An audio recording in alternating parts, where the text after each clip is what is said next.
এত কিছু অর্ডার দেওয়া লাগে, আল্লাহ এই খাইতে খাইতে কয়টা বাজবে আল্লাহ তুমিই জানো। আম্মু যদি ফোন দিয়ে জিজ্ঞেস করে কেন বাসায় আসো না কেন, কি বলবো।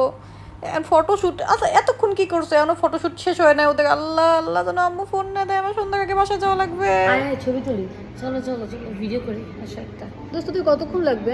কেন আমরা ছবি তুলতে পারি না এখনো? হয় না ছবি তোলা ভিডিও করা? তুই এবার বলিস না সন্ধ্যার পর তুই বাসায় যাবি। না মানে আসছি তো অনেকক্ষণ হয়েছে, তাড়াতাড়ি তোল, যাই, খাওয়া দাওয়া তো শেষ। এখনই বলবে সন্ধ্যা হয়েছে বাসায় যাবো বাসায় যাবো। আমার জন্য পাগল হয়ে যায়। সমস্যা নিয়ে হাঁটি একটা। আসলেই সমস্যা। দোস্ত তাড়াতাড়ি খাওয়া শেষ কর না দোস্ত, দেখ একটু করে আজান দিবে, সুন্দর। এই মাত্র তো খাবার দিল। খা তো, খাইতেছ না অনেকক্ষণ ধরে তো খাইতেছ না, লাগলে এইটাও খা খা খা খা খা। খাবি না? না খাইলে দোস্ত ও তাড়াতাড়ি বিলটা তাড়াতাড়ি। এই মাত্র খাবার দিল আর তোর জন্য দূর। সন্ধ্যার পর বাসায় ঢুকতে দোস্ত খবর আছে, তাড়াতাড়ি বিলটা দিতে বলে। এক্সকিউজ মি বিল। আয় ছবি তুলি আয়। দোস্ত হয়েছে তোদের ছবি তোলা?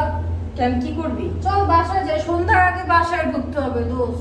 এগুলো কেমন কথা? মানে এই মাত্র তো আসলাম। ঘুরছি, তোরা খাওয়া দাওয়া তো শেষ, ছবি তোলা হয়েছে না তোকে? তুমি সবসময় এরকম কাজ করো। তাহলে তোর একটা কাজ কর, তোরা থাক আমি যাই, ঠিক আছে? যা নিয়ে আসি, কি একটা সমস্যা।